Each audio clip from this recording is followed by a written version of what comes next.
Avec ses 3793 habitants, l'entité de Lens est la moins peuplée de Mons-Borinage. Ce n'est pourtant pas un village qui manque d'intérêt ni d'attrait, vous le constaterez au cours de ces 3 semaines. Voici tout d'abord une petite présentation de l'entité avec François Maquet.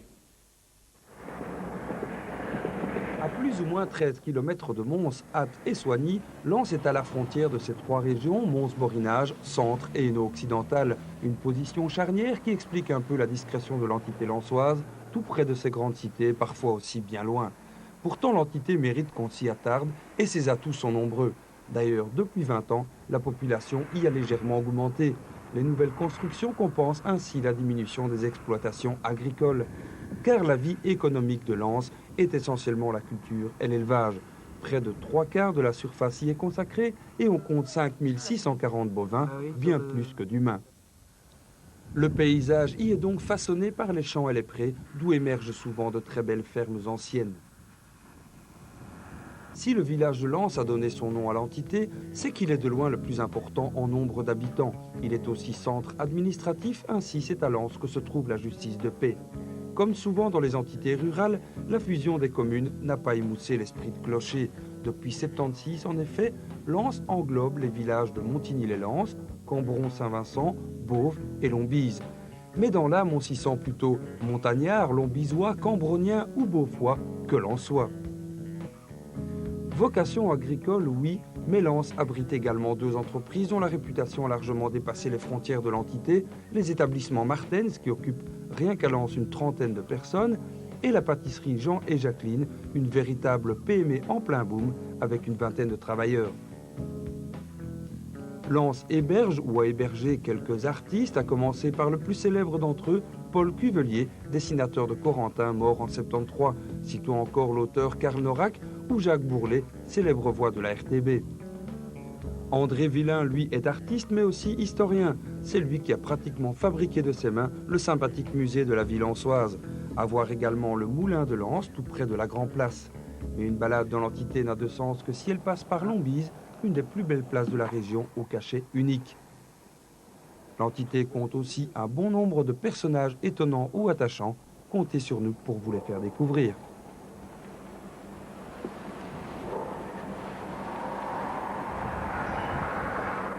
Une seule institutrice pour 6 années primaires au sein d'une école. Si dans le passé le phénomène était courant, aujourd'hui c'est plutôt chose rare. Dans l'entité de Lens, 2 écoles offrent encore cette particularité à Cambron et à Montigny-les-Lens. Dans cette dernière, l'enseignement libre y côtoie l'enseignement communal, et ce afin d'assurer la survie des écoles du village. Françoise Weyenberg. Aujourd'hui, lundi, la classe commence par la leçon de français à l'école communale de Montigny. Mais curieusement, tout le monde ne reçoit pas le même exercice. Sur les tableaux, on peut lire des titres de leçons bien différents. C'est que Marilyn Dechèvre enseigne en même temps aux 6 classes de primaire. Tout un art pour jongler de l'une à l'autre. Cette petite école de village a bien failli passer définitivement à la trappe après sa fermeture en 1990. En fait, au début, les parents ont un peu demandé dans les environs. Et c'est surtout grâce à Bernard Goret, l'échevin de l'instruction publique, qui s'est démené franchement pour aller de maison en maison et pour vérifier qu'il y aurait 14 élèves à la rentrée. En septembre 95, le sauvetage est donc réussi avec une seule institutrice et 14 élèves minimum. Le nombre est encore atteint à Montigny pour 96. Alexane est la seule fille du groupe. Et ils ne sont pas trop difficiles, les garçons, avec toi? Non. Tu es plutôt leur chouchou? Ouais. Qu'est-ce qu'ils font pour te chouchouter? Rien. En plus de sa tâche d'enseignante, Marilyn exerce encore le secrétariat, l'intendance, l'organisation des fêtes scolaires, comme dans l'ancien temps. Cela demande une gymnastique permanente de l'esprit. Mais en classe, elle obtient parfois l'aide de Nathalie, puéricultrice. Bon, ça demande beaucoup d'énergie. Il n'est pas question de s'asseoir et de dire « bon, je vais prendre une pause ». Ça, c'est interdit. C'est pas comme dans les classes où il n'y a qu'une seule tranche d'âge. Ici, je voyage de première en deuxième, et puis vers 3 et 4, puis vers 5 et 6. Et il faut que tous les enfants soient occupés. Alors, comment est-ce que les enfants réagissent par rapport à ça? En général, ils aiment bien de se retrouver comme ça, petits et grands ensemble? Oui, ça se passe très bien. En fait, les petits sont bien supervisés par les grands. Ils demandent toujours est-ce qu'on peut les aider, s'ils ont besoin de quelque chose. Et puis les petits s'y font aussi, ils se sentent un peu maternés. C'est bien pour eux. Tu trouves qu'on apprend plus de choses comme ça en étant tous ensemble réunis? Parce que les premières, quand ils entendent, ils savent déjà, et nous aussi. Quand on écoute la 6e année, quand on n'a plus rien à faire, eh bien on le sait après. Locaux vétustes mais intimes, moyens modiques mais élémentaires. Un ordinateur campe d'ailleurs dans le fond de la classe. Les 2e années sont fiers aujourd'hui d'y mettre les mains, sans l'aide de madame. Qu'est-ce que tu fais? Bon, je joue avec des jeux dessus.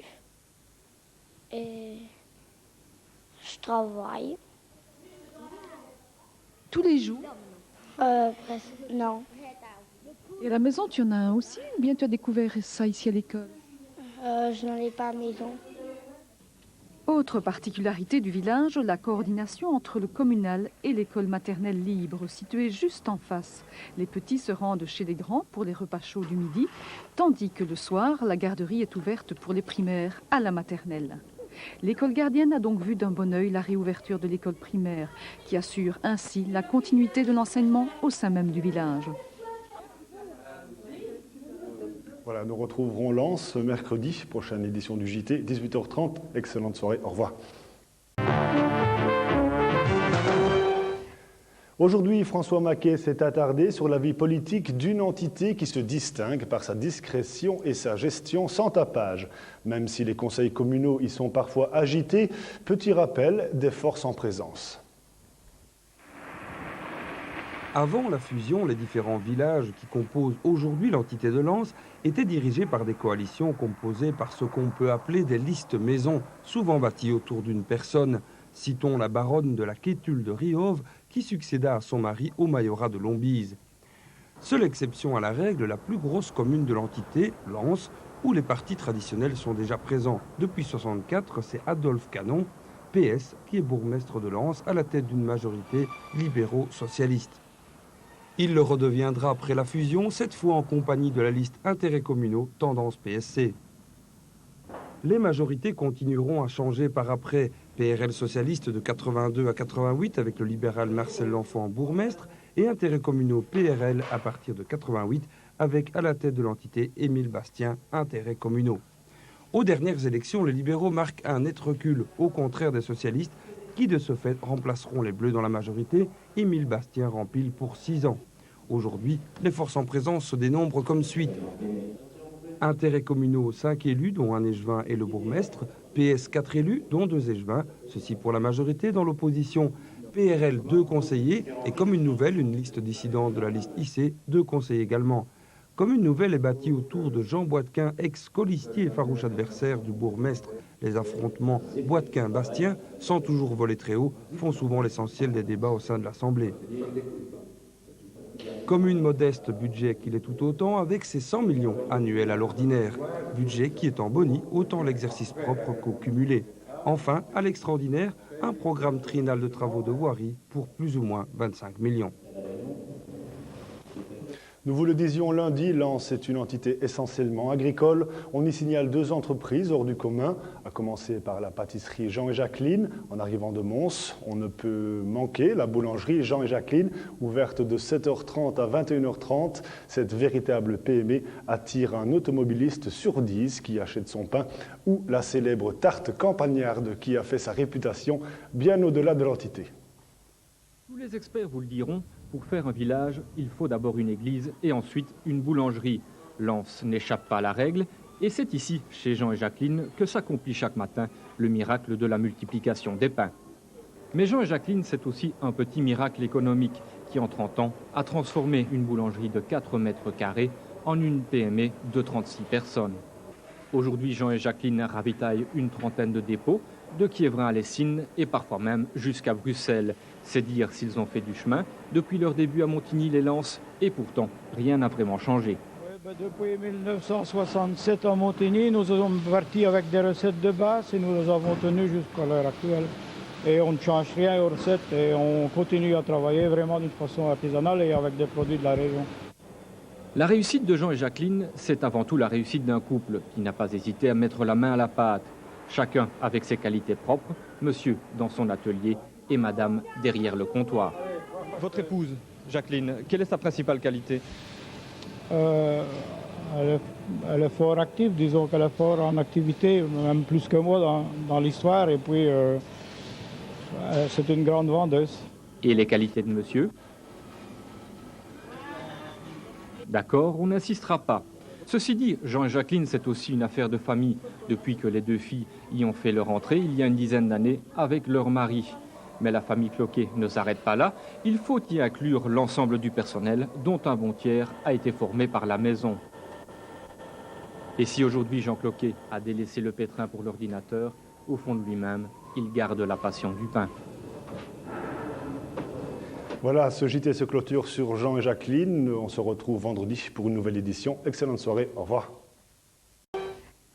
Lambeau et Candor, voici deux parutions récentes écrites par des poètes lensois. Lambeau est de notre confrère Jacques Bourlet et Candor de Karl Norack. Plus que les mots et la poésie, l'amitié lie ces deux auteurs. Ils parlent l'un de l'autre. Premier regard, Jacques Bourlet vu par Karl Norack, que nous retrouvons assis à la table de travail de son ami. Karl, ça vous dirait de vous installer ici à la place de Jacques pour écrire? Mais quand je vois sa bibliothèque qui est pleine de mystères, j'ai envie de venir ici. Ce que j'ai envie de, c'est de découvrir la cachette où il a mis tous ses poèmes. Parce qu'il vient de nous dire qu'il avait 1500 livres dans sa cave, mais à mon avis, il doit avoir aussi 1500 poèmes. Et moi qui suis un ami, je dirais un ami de sang de Jacques, plutôt qu'un ami de plume, pas seulement un ami de plume, chaque fois qu'il m'encourageait pour mes poèmes, je lui disais « Bon, mon vieux, maintenant, c'est toi qui vas me donner tes poèmes à lire. » Alors, ce qu'il faisait, c'est qu'il me donnait quelques cartons dans ce genre. Et il me disait « Tiens, voilà, ça tu peux avoir. » Je pouvais l'avoir et le traîner dans ma poche pendant quelque temps. Mais j'ai toujours eu envie que ces poèmes puissent se partager, que ces poèmes puissent voir la lumière. Et quand ce livre Lambeau est paru, j'ai eu une émotion particulière qui était celle de voir une poésie profonde, mais aussi de voir le symbole de son nom écrit sur cette couverture. Jacques, pour vous, c'est plus qu'un pote. Ben, c'est avant tout un pote, mais moi qui n'ai pas de frère de sang, je me suis choisi justement des amis de sang. Et Jacques, c'est quelqu'un dont on a l'impression que toutes les fibres sont poésie. Alors quand on dit « il écrit aussi des poèmes », c'est quelque chose qui paraît d'une rare évidence. Et tout à la fois dans sa vie est soif de vivre, et tout à la fois dans sa poésie est soif de vivre et instinct d'amour. Qu'est-ce qui vous intrigue le plus dans son personnage? Mais c'est que probablement je ne le comprends pas totalement. J'ai l'impression que quand on a ouvert trop grand les fenêtres ou les portes d'un être, ben on passe à travers en quelque sorte. Tandis que Jacques, il a une sorte de force d'enfance et d'énergie qui conserve toujours son mystère, et c'est ça qui fait qu'une complicité et une amitié peut sans arrêt se renouveler. Je crois que c'est la même chose dans une histoire d'amour. Ce n'est pas pour devenir écrivain qu'on écrit, c'est pour rejoindre en silence cet amour qui manque à tout amour. Parce que les hommes mentent, faudrait-il se taire? Êtes-vous dans le mouvement de l'amour?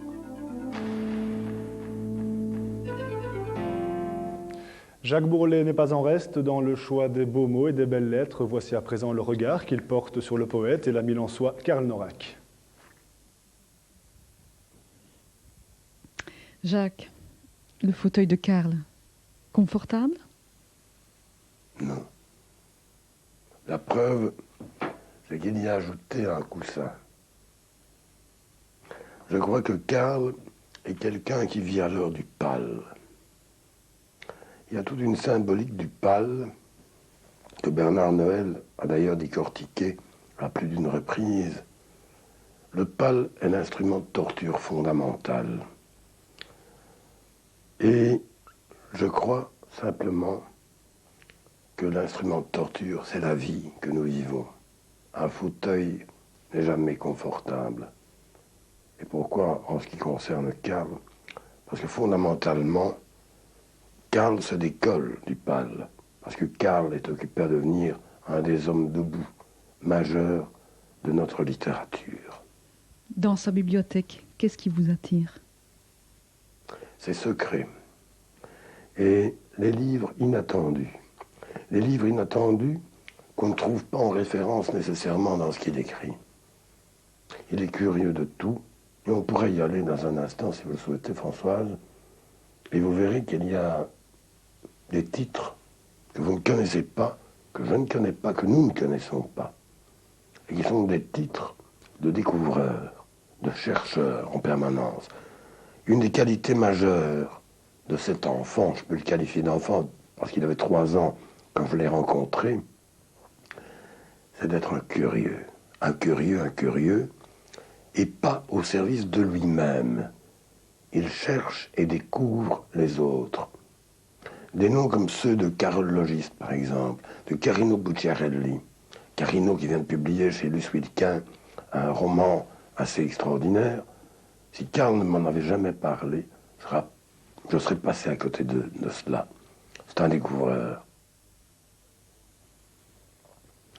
Je suis poète où je vous parle.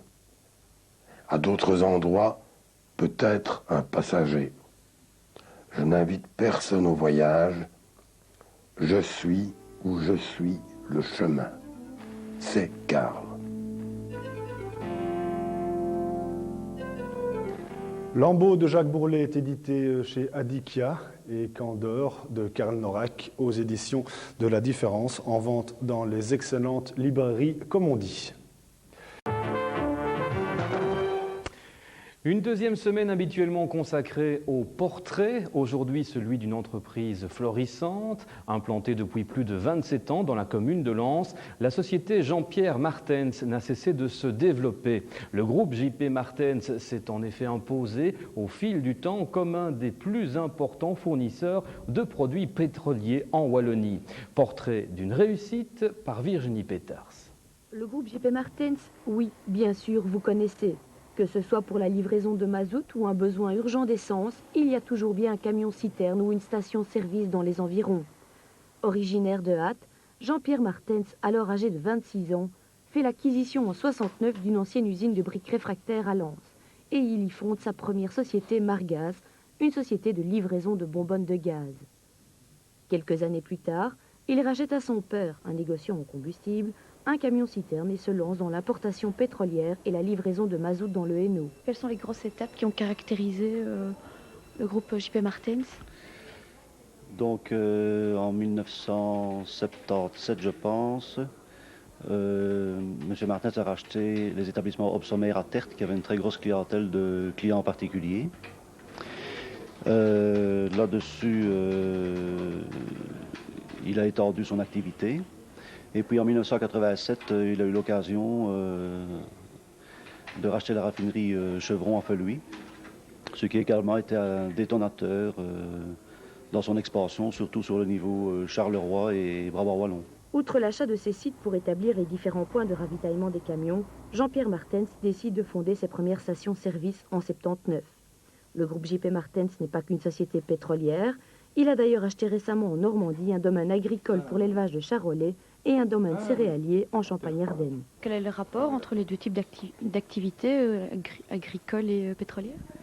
Disons qu'il y a peut-être un rapport, disons, au niveau du colza, entre autres, mais enfin, je crois que M. Martens étant, par ses origines, quelque peu un homme de la terre, il est retourné à ce qui lui plaît, en fait, aussi également. C'est peut-être aussi un dérivatif. Situation après 27 ans d'existence. 30 camions-citernes, 25 stations-service et un chiffre d'affaires d'1,5 milliard. On peut donc dire que le groupe se porte bien et il entend d'ailleurs bien continuer son expansion. Au programme, l'aménagement du site de Tertre en un dépôt ultramoderne qui sera ravitaillé par bateau, ainsi que la création d'une société de distribution dans le nord de la France. Nous avons sollicité l'objectif 1, FEDER, et elle nous est réservée. Elle sera de l'ordre d'une 30aine de millions et nous espérons bientôt en avoir les premières ressources. Actuellement, le groupe emploie une centaine de personnes, mais les fonds Objectif 1 devraient amener à augmenter les effectifs d'une douzaine de personnes supplémentaires. Avec ses 60 000 clients et une vente pétrolière de 150 millions de litres par an, le groupe JP Martens occupe une position plus qu'enviable. Je pense que nous sommes leaders en Wallonie, certainement au niveau de la distribution des particuliers, mais nous traitons également tous les niveaux de distribution, grossistes, semi-grossistes, détails, industries, notamment par exemple la cimenterie d'Aubourg, les bâtiments de la province du Hainaut, des administrations et d'autres choses. Une belle réussite donc pour le groupe J.P. Martens qui entend bien continuer à se développer. Aussi petite soit-elle, la commune de Lens a son musée, un peu à son image d'ailleurs, de taille discrète. Il renferme néanmoins une foule d'informations originales sur l'histoire et la vie lensoise, de ses origines à nos jours. C'est en compagnie de son créateur et conservateur que Gilles de Préter l'a visité. Ce musée à Lens est à découvrir comme si on visitait le grenier oublié d'une vieille bâtisse où les occupants successifs y auraient rangé tous leurs souvenirs. Il y a une quinzaine d'années, André Villain et un comité dit sans initiative, humour dans le texte, s'est attelé à cette réalisation après le succès d'une exposition de cartes postales anciennes. Et alors, on a un jour décidé de faire une exposition de cartes postales. J'abrège parce que c'est long. On a fait une exposition de cartes postales, mais alors pour ça, il fallait avoir des cartes. Il fallait contacter les gens. Alors on a fait du porte-à-porte. Et en allant chez les gens ainsi, ils disaient, tiens, on a des cartes postales, mais on a encore ça, on a encore des documents, on a encore ça. Finalement, ça s'est accumulé que... on ne sait plus quoi. Et à la commune, on avait une salle, une seule salle. Résultat, il a fallu 4 salles. Nous avons rempli 4 salles. C'était un succès. Et avec les documents qu'on a reçus, on dit, tiens, il faudrait un petit peu faire part aux gens de l'histoire des annales de la vie lensoise. Et on a photocopié, on a refait les photos et on en a sorti le livre Lens Rétro. Et cet ouvrage a reçu le prix Qualité Village, un must pour une première. Le musée aujourd'hui, confiné à l'étage du Cercle Saint-Martin, se tient à l'étroit dans moins de 50 mètres carrés et une partie du balcon de la salle des fêtes où l'on trouve judicieusement agencé une bien belle reconstitution. L'évocation dans un petit couloir de la maison 1930. Avec vraiment, il y a la salle de devant, parce que ça c'était sacré, on n'allait pas à la salle de devant, je ne sais pas si les gens le savent, mais on n'allait pas à la salle de devant, on allait qu'en temps de communion, ou alors qu'en mariage, et quand quelqu'un venait à mourir, on l'exposait. Alors il y a la cuisine. Cuisine, salle à manger, oui. Non, la cuisine, ça c'était là, on se réunissait à la cuisine au lieu de la salle à manger, quoi. La cuisine avec une étuve qu'on a eu, une étuve qui vient de Lens, qui date de fin 1800. Et alors on nous l'a offert, et c'est d'ailleurs pour ça qu'on a fait cette partie-là du musée, parce qu'il y avait des objets qui s'accumulaient venant de Lens et des environs, quoi.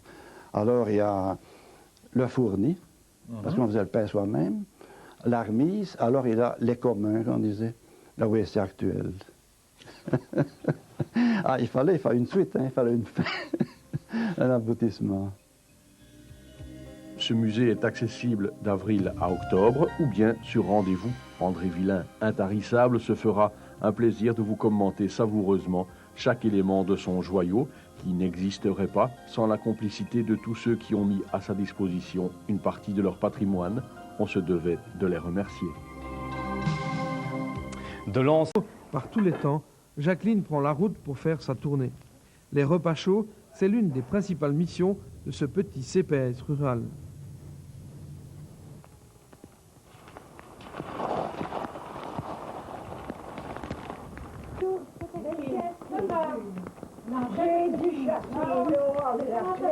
Il y a les aides ménagères, on dépend environ 65 personnes par semaine. Ce sont généralement des personnes âgées ou bien des personnes qui ont des difficultés temporaires suite à un accouchement, bien lorsqu'on voit les personnes sont en clinique, des choses comme ça.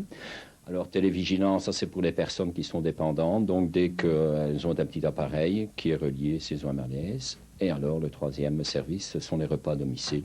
Et là on en fait 15 à 20 par jour, quoi. Pour beaucoup, c'est le seul contact de la journée. Qui a dit que la solitude n'existait qu'en ville? Assurer une présence et un soutien moral, cela fait partie aussi du métier. C'est-à-dire que c'est vrai que chaque aide ménagère a l'habitude d'intervenir chez les mêmes personnes chaque semaine et il existe un rapport, disons, même amical entre la personne âgée et l'aide ménagère. Elles se connaissent très bien et l'aide ménagère participe à une tranche de vie de la personne âgée. Elle le réconforte parfois en cas de difficulté et c'est vrai que son rôle va plus loin que le simple rôle d'aide ménagère, de femme de ménage. Elle apporte un soutien psychologique aux personnes âgées. Tu as pris tes médicaments aujourd'hui? Non, pas encore. Ah.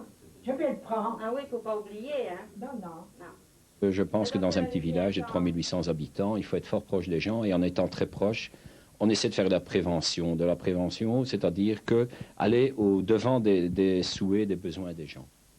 Si cette proximité permet une meilleure connaissance des situations, elle engendre aussi l'absence de discrétion. Dans un village, c'est vrai que tout le monde se connaît et il est inutile que les gens puissent tronquer leur situation. Hein. Les membres du conseil également, qui sont des gens issus de l'entité et qui ont pour la plupart une connaissance importante de chaque personne, fait la grande différence avec la ville. Hein. Avec un budget de 16 millions, le CPS parvient à assumer ses principales tâches, mais attend encore de vrais locaux et une secrétaire. Pour l'instant, on se débrouille. Ça n'empêche pas de rêver. On voudrait faire de la réinsertion socio-professionnelle, mais là, l'année passée, on l'avait mis au budget, mais c'est vrai que ça nécessite un accompagnement social vraiment spécifique, et là, c'est assez dur, et l'année passée, on n'avait pas le personnel pour le faire. Donc, c'est ça à remettre l'année prochaine. Il est vrai qu'on voudrait faire également une enquête, savoir un petit peu quels sont vraiment les besoins des gens pour dans 10 ou 15 ans, pour bien faire des choix et des investissements qui serviront, pas pour épater la galerie, quoi. En attendant, la routine continue, faite de petits riens qui rendent la vie plus facile à beaucoup de gens. Hormis quelques problèmes de vandalisme, Lens est une entité où la violence semble étrangère à la vie quotidienne. Par son travail de tous les jours, un petit staff de 3 policiers contribue aussi à ce bien-être généralisé. Tout prochainement, la tâche de ces agents de quartier se verra complétée d'autres fonctions au sein d'une interpolice regroupant 6 entités dans la région. Cela suppose tout un programme et toute une adaptation pour cette police communale habituée à un travail rural de proximité. Françoise Weinberg.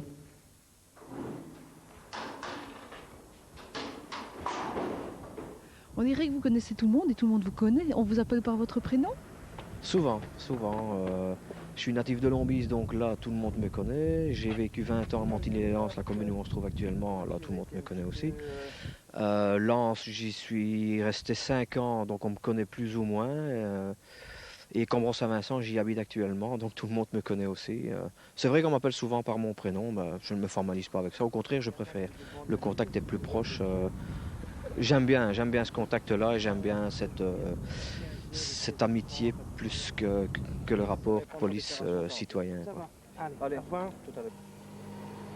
Agent de quartier depuis 10 ans dans l'entité de Lens, William Vazik doit pouvoir répondre à tout problème qui concerne l'ordre et la sécurité publique pour y remédier aussi vite que possible. Dans son emploi du temps, aujourd'hui, il s'agissait entre autres de régler un changement de domicile, mais encore de veiller, comme ici en pleine campagne, à la sécurité des habitations. Alors, qu'est-ce que vous êtes venu faire ici, monsieur l'agent ? Eh bien, on m'avait signalé qu'une borne avait été déplacée lors d'un labour. C'est une borne qui délimite le territoire privé du domaine public. Donc, on m'a demandé de venir constater les faits, parce que ça constitue une infraction au code rural.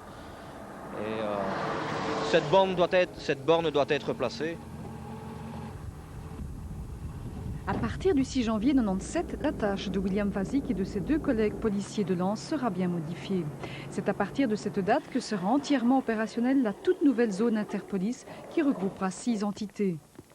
Lens, Jurbise, Chièvre, Brugelette pour la zone sud, ainsi que Silly-Enghien pour la zone nord.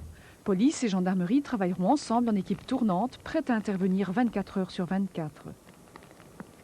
Je crois que ça répond à une nécessité, étant donné qu'il y a 2 services de police généraux qui sont la police communale et la gendarmerie qui sont sur le terrain, et l'élaboration de la zone interpolice va permettre en fait une meilleure collaboration entre les 2 services. On saura exactement qui fait quoi, qui s'occupe de quel phénomène, etc. Je crois donc il est demandé depuis déjà assez longtemps que la police et la gendarmerie notamment collaborent, et je crois que c'est un bon moyen d'y arriver.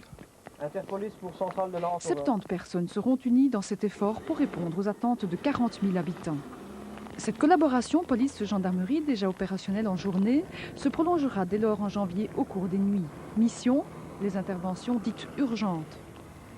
Il est surtout fait appel à nos services pour des faits que l'on pourrait appeler mineurs quand on les compare à ce qui peut se passer dans des villes plus importantes, mais qui n'en dérangent pas moins l'habitant. Ça peut être un vol dans son habitation, un vol dans une voiture, ça peut être aussi un vol de vélo, du vandalisme, etc. C'est-à-dire qu'on n'a pas une grosse criminalité, heureusement, pour nos 6 communes au niveau de la zone interpolice, mais une criminalité dérangeante, quoi. Et c'est vrai que c'est à celle-là qu'on va s'attaquer. Si tu le reçois, tu peux donner l'appel au moment. Certes, pour le policier communal, formé essentiellement à une tâche d'agent de quartier, cette nouvelle fonction au sein de l'Interpolice exigera une bien grande adaptation, bien d'autres habitudes. Mais la répartition du travail entre police et gendarmerie est telle que William Vazik et ses confrères de la police communale devraient toujours garder prioritaire leur tâche d'agent de quartier. Tantôt, chef. Tantôt.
Alors dans le cadre de l'opération commune, on se retrouve chez André Villain, qui est une personnalité lensoise, qui méritait bien qu'on lui consacre toute une émission, Gilles. Oui, c'est vrai, vous allez en découvrir ces multiples facettes, mais ce qui nous a fortement étonné d'entrée de jeu, Monsieur Villain, c'est que vous êtes à la base d'un comité, d'un CSI, un comité sans initiative. Ça mérite bien quelques explications. Ah ben, le comité sans initiative, c'est parti dedans. C'est-à-dire que c'était un village, là, il n'y avait pas de fête, c'était très pauvre en fête. Alors on a dit, tiens, il faut quand même faire quelque chose ici pour animer. Et comme j'avais l'esprit assez fêtard, j'ai dit, tiens, on va faire le comité sans initiative pour contrebalancer le comité d'initiative. Et alors nous avons créé des majorettes masculines, nous avons fait des fêtes à Tokyo. Tokyo, c'est un mot de lance. On a fait de la kermesse de Tokyo. On a fait des concerts organisés par la musique de la gendarmerie 3 fois.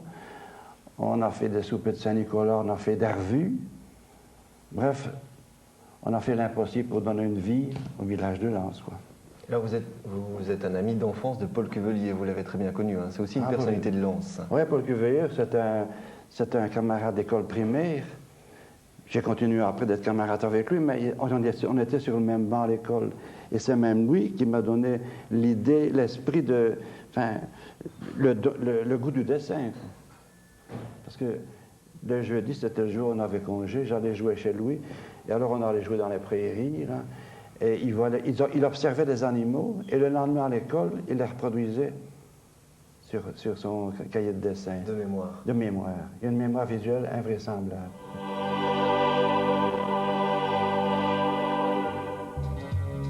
Paul Cuvelier, originaire de Lens, est rentré un peu par hasard dans le monde de la BD suite à une rencontre dans l'immédiate après-guerre avec Hergé. lequel fut conquis par le talent du jeune prodige. C'est avec Jacques Loti, Edgar Paul Jacobs et aussi Jacques van Melkebeek qu'ils fondèrent ce qui allait devenir la référence du genre, le journal de Tintin. Le style de Paul Cuvelier est voué à la rigueur, au réalisme, rejetant systématiquement toute fantaisie ou caricature.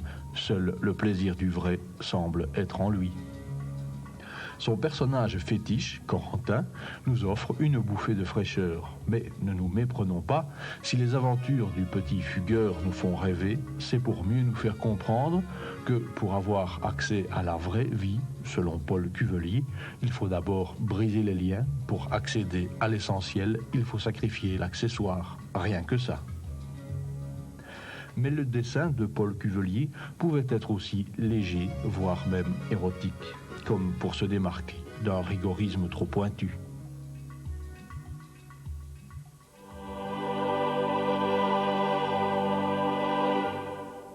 Oui, vous dessinez aussi. C'est un de vos loisirs, c'est une de vos passions. C'est un métier aussi. Oui. Vous pouvez nous expliquer, ça a commencé comment, cette passion du dessin? Dessin, j'ai toujours aimé le dessin. La preuve que j'ai abandonné mes études latines pour faire du dessin. Je me souviens toujours d'un épisode, c'est qu'à l'école, il y avait un squelette d'enfant. Et le professeur, qui était petit, avait toujours une loupe avec lui, le professeur de sciences. Et je l'avais fait monter sur une chaise, sur mon dessin, pas sur il était monté sur une chaise pour arriver à hauteur du squelette d'enfant, avec sa loupe. Alors je l'ai passé aux élèves pendant le cours, mais seulement, évidemment, il l'a vu. Il l'a ramassé coiffé. Mais à la fin de l'année, il m'appelle, il dit, Vilain, un peu, il me dit, il avait encadré la caricature. Donc, vous voyez, j'ai toujours aimé le dessin. C'est cet hymne, quoi. Et puis, tout petit, avec Cuvelier, j'en faisais, donc ça a toujours été avec humour, en tout cas. Avec humour, avec humour, bien sûr. Surtout avec humour, oui. Mais voilà, Joël, puisqu'on parle d'humour, je crois que vous nous avez préparé un petit dessin, non sans rapport avec TéléMB. Alors, on va arrêter notre conversation et on va vous regarder travailler. Ah ben, volontiers, hein. Avec plaisir. On va s'y mettre, quoi. Voilà.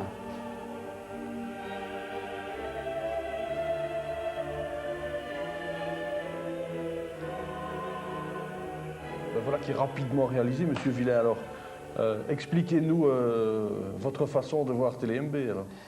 Ben, je vois ma TéléMB. Je travaille ici à l'étage. Alors, je vois toujours ce paysage ici.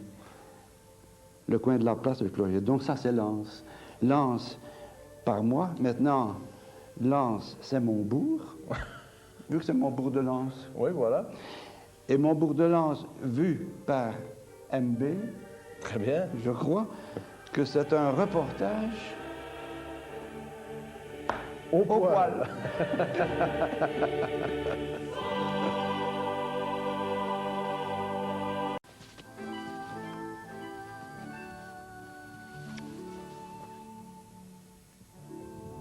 Le mouton, c'est la vache pauvre du berger. Hein. On n'a pas de barrière luxueuse comme ceux qui ont du bovin. Mais enfin, du fait que ça garde le bétail, ben, c'est déjà une bonne chose. Hein. Et moi, c'est un corps dur, ainsi, ils ne reviennent pas passer au travail. Et ici, quand le berger devient plus vieux, il n'a pas si haut à lever la patte. Il passe plus facilement. Allez, les chiens. Tommy, allez, tac. Mais disons qu'il y a depuis 1700 qu'on a bergé de père en fils, parce qu'on a fait l'arbre généalogique. J'ai été aux administrations communales et après 1700, il aurait fallu que j'aurais été au diocèse parce qu'il n'y a que depuis 1700 qu'on est enregistré aux administrations communales. Ce que j'ignorais, donc j'ai encore appris une chose, qu'avant 1700, on doit aller au diocèse. Donc disons c'était les évêchés qui avaient nos origines, enfin, qui sont là. Vous-même, vous n'avez jamais hésité sur ce métier de berger? Ben, c'est-à-dire au début, si un petit peu, parce que je trouvais ça un petit peu bizarre. Je sais pas, enfin, comme toute jeunesse, vous voyez, il faut que la jeunesse se passe. Mais disons que on aime bien quand même la terre et rien de plus beau que la nature. Et alors de s'occuper de moutons, moi je trouve ça vraiment charmant. Et maintenant, disons, j'adore, je passe la nuit pour la bête, pour le mouton. C'est venu vraiment, c'est plus qu'un hobby, c'est une passion, disons. C'est une partie de notre cœur, le mouton. Et dans la famille d'Escrèves, nous sommes tous les trois ont des moutons. Et même quand on rencontre un Scrève à l'extérieur, soit en France ou même en Allemagne, parce que je crois qu'ils étaient assez prolifiques, eh bien, je demande directement, ont-ils des moutons? Oui, alors on fait le rapprochement et ça vient de la même source parce qu'on dit toujours, oui, mes descendants, mes arrière-grands-pères viennent du côté de la Hollande par là et disons, on vient de ce pays. Jacques Scrève, profession, passion, berger, dans la plus pure tradition, comme s'il avait été préservé de la cadence infernale de notre monde. Son défi permanent, livrer à notre palais la meilleure viande de mouton possible. Une viande qui mériterait d'ailleurs de s'installer plus confortablement dans notre tradition culinaire. Jacques Scrève s'attache donc à réunir toutes les conditions pour atteindre son but. On a ici la brebis le numéro 138. Donc j'ai pris dans mon ordinateur mécanique, disons, sa fiche de naissance, son passeport. Sa mère porte le numéro 9049. J'ai la fiche de sa mère avec. Et sa grand-mère, elle porte le numéro 5174. Que je vais voir ici. Donc ici, vous avez vraiment une origine tout à fait impeccable. Donc ouais, de ce fait-là, nous savons pour nos acheteurs de béliers ou de femelles, vraiment avoir de bonnes souches, c'est vraiment la sélection, vraiment poussée jusqu'à l'extrême. Ici, vous avez les agneaux en finition, disons, avant de partir à la boucherie, parce que ce que nous voulons, c'est d'avoir notre goût d'agneau, disons l'agneau du radar, si on peut dire. Mais il a un moulin qui est ici vraiment dans la région, qui met avec mes propres céréales, tout à fait en musique. Donc ainsi, chaque granulé est carrément équilibré. Ah, il en est fier, notre berger, de ses moutons, et il peut. Tac, viens, viens. Stop, couchez. Couchez là, pas bouger, hein. Bon, ça suffit, tous les deux, hein. Faut être gentil maintenant, hein. La vie de berger, c'est aussi une vie avec deux chiens, en ce qui vous concerne? Ben, disons, il a le père que j'ai acheté en France, là, le fameux Tac, là, avec le drôle de caractère, qui était dressé. Alors ici, c'est un jeune que je dresse moi-même, disons un fils de mon vieux Tac, là. Et j'avais racheté une femelle aussi en France, donc pour faire de l'élevage de chiens un petit peu, parce que le chien, disons, ça nous épargne beaucoup de travail, c'est terrible, ce qu'on ne doit plus courir. Alors, si c'est nous qui courons derrière le mouton se moque carrément de nous, mais quand il voit le chien qui arrive, rien qu'à dire le nom Tac, même qu'il n'a pas avec, tout de suite il regarde où se trouve-t-il et ça marche de temps en temps au point de vue pour rassembler la bête. Quittons avec regret ce havre de paix et souhaitons simplement longue vie à la bergerie du Radar.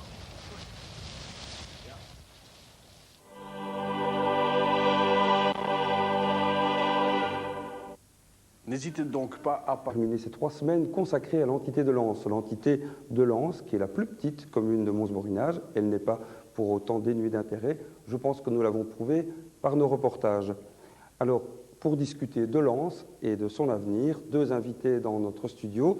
Émile Bastien, bonjour. Vous êtes bourgmestre de Lens depuis 8 ans et vous avez été élu sur la liste intérêts communaux. De l'autre côté, face à vous, Jean Boitquin, bonjour aussi, vous êtes dans l'opposition, plus précisément leader de la liste Commune Nouvelle. Alors, je vous espère que vous avez tous les deux suivi avec attention les reportages de TLMB, et je vous demanderai tout d'abord si l'image générale de Lens qui s'en dégage vous convient, et sinon, quelle est un peu l'image que vous voudriez donner tous les deux de votre commune. Je propose de commencer par vous, Émile Bastien. La série d'émissions était, à mon avis, très bien. Nous sommes quand même dans une entité rurale. On a vu éventuellement un peu sur l'agriculture, sur le social, sur certains travaux. Mais une histoire qui m'a fait un peu rigoler dans l'émission, c'est qu'on a parlé de 3800 habitants et de 5000 bovidés. Certains ont fait la comparaison. Oui, c'était un petit clin d'œil. C'est bien ça. Et vous, quel est un peu votre... Bien, les émissions m'ont bien plu aussi. Je trouve que c'est très intéressant de faire connaître des régions comme la nôtre, qui sont exclusivement rurales. Et moi, j'espère qu'elles resteront rurales, avec leur caractère rural, qu'on protégera leur caractère rural de toutes les manières, sur tous les plans. Ça, c'est peut-être un peu ce dont on va parler dans un des thèmes qu'on va aborder au cours du débat. Justement, quel est un peu le caractère des Lensois? Vous êtes un peu à la frontière de Ath, Mons et Soignies, donc entre 3 sous-régions, parfois peut-être un peu à l'écart de ces 3 sous-régions. Comment vous sentez ça peut-être C'est plein d'avantages et d'inconvénients en même temps, d'être partagé. Hein. Le téléphone, le plan de secteur. Mais enfin, je crois qu'on s'en trouve bien, on est plus rapide.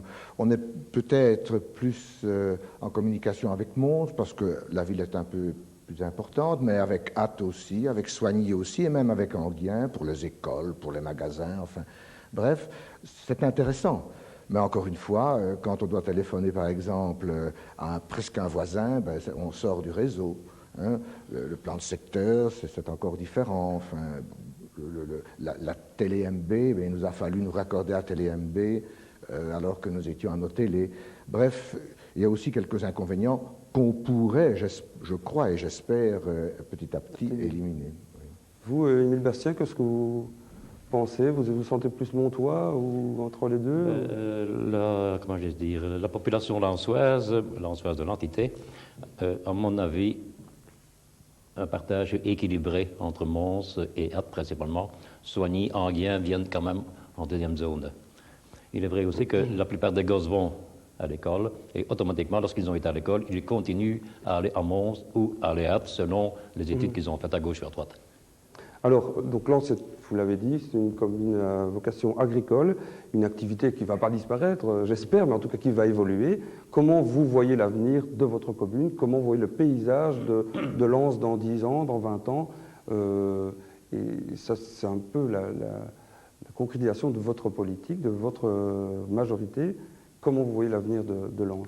Moi, j'espère que l'entité lensoise restera à vocation agricole, malgré que certains, pas dire de puissance, mais certains partis extérieurs essaient de prendre Lens pour former une agglomération. Ben, lorsqu'on fait un petit peu la marche arrière concernant les fusions des communes, et on voit que certains petits patelins englobés aussi bien avec Ath ou avec Mons sont complètement délaissés. Et je ne veux pas que Lens devienne un délaissé dans le futur. S'il est englobé par une grosse commune. Donc vous voulez vraiment garder ce caractère, justement? Oui, j'espère que la population sera d'accord avec moi. Je le suppose, je l'espère de tout cœur, de rester, autant dire, entité complètement rurale. Est-ce qu'il n'y a pas un danger de devenir une espèce de commune un peu dortoir de Bruxelles, ou Mons ou de Bruxelles? Il est vrai que si on prend le cas, M. Boitquin de Cambron, Cambron devient le dortoir. Au départ, le dortoir de Bruxelles se situait plus ou moins à la limite de Enghien et Hove, et maintenant le dortoir s'étend sur Cambron, principalement au point de vue construction. Et ça vous inquiète, ça vous arrange? Il est grand temps de prendre des dispositions pour sauvegarder non seulement le caractère des activités rurales de Lens. Hein. Bien sûr, l'agriculture diminue de plus en plus au point de vue nombre d'agriculteurs, mais nous tenons à ce que l'agriculture familiale subsiste et qu'on ne vienne pas avec de l'agriculture industrielle, par exemple. Aussi que notre environnement soit protégé, justement, et les agriculteurs ont un grand rôle à jouer là-dedans. Et par exemple aussi l'habitat rural, puisque nous ne tenons pas à ce que ça devienne anarchique. Normalement, ça ne peut pas l'être, puisqu'il y a un plan de secteur, et qu'on commence à construire un peu partout, et surtout n'importe comment. Nous tenons à protéger le caractère rural de l'habitat, et aussi des habitations et des habitants. Mais ça vous arrange quand même si les gens ont envie de venir habiter à Lens? Je prends par exemple l'exemple de Manuy. Gerbise augmente sans cesse de population. C'est quand même une force. Pas trop. On arrive maintenant, je crois qu'on commence à atteindre un rythme qu'il est temps de freiner, je crois. Non, parce que si on reprend éventuellement le plan de secteur et si on veut analyser de façon vraiment aller au fond des choses, il reste encore un tas de terrain à bâtir à Lens. Oui. Et vous allez les mettre à disposition des gens qui veulent, ou bien vous allez... Non, ils sont prévus dans le plan de secteur. Ce n'est pas à nous, en tant que mandataires communaux, à dire aller construire un tel endroit. C'est éventuellement aux propriétaires à mettre ce terrain en vente. Mais éventuellement, il y a un choix à faire au point de vue agriculteur. C'est que l'agriculteur a-t-il décidé, veut-il vendre son terrain? N'a-t-il pas plus d'intérêt à conserver son bien et le cultiver que de le vendre? Il y a un choix à faire. Et ça, c'est à l'agriculteur. La commune peut intervenir. Je veux dire, vous pouvez voir, je ne sais pas, une politique de... Oui, éventuellement mettre une taxe sur le terrain non bâti. Ce n'est pas très recommandé à Lens non plus. Alors, quelle est un peu votre vision de la politique en matière d'aménagement du territoire de la D'abord, je majorité? voudrais dire que si on écoute les gens, d'abord les agriculteurs, mais aussi les gens qui vivent depuis longtemps à Lens, et même les gens qui viennent d'arriver à Lens, ils ne tiennent pas du tout, eux, à commencer à se retrouver dans des agglomérations quasiment urbaines. Hein, comme il y a certaines rues qui sont en train de se transformer maintenant. Hein, voilà. Quelle est un peu votre vision de la politique de la majorité, brièvement, hein, brièvement, de la majorité en matière d'aménagement du territoire, puisqu'on en parle? Eh bien, je trouve qu'il n'y a pas de politique pour le moment sur le plan communal au point de vue aménagement du territoire. Et c'est vraiment dommage parce qu'il y aurait là un moyen. Vous savez, à Lens maintenant, depuis assez longtemps, les Lensois le diront eux-mêmes, à Lens, il n'y a rien. À Lens, il n'y a rien. Il n'y a rien qui se passe, sauf que de bénévoles qui se dévouent quand même beaucoup dans leurs petites associations, mais il n'y a rien qui se passe sur un plan d'un projet collectif à Lens. Alors, moi, je souhaiterais vivement qu'il y ait vraiment un projet qui mobilise toute la population de Lens. Et ce projet-là, c'est ce qu'on appelle le plan de secteur, le plan de développement rural, ça va ensemble. Ça permettrait d'informer les gens, de les écouter et de voir un peu ce qu'ils veulent, de les faire participer à la décision. Autrement dit, d'avoir une réelle démocratie dans notre entité. Ça les ferait participer et on saurait et on étudierait en même temps tous les aspects de l'aménagement du territoire. Et pas seulement un jour tel aspect quand le problème se pose, un autre jour tel autre aspect. Quelle est votre réponse à ça, justement?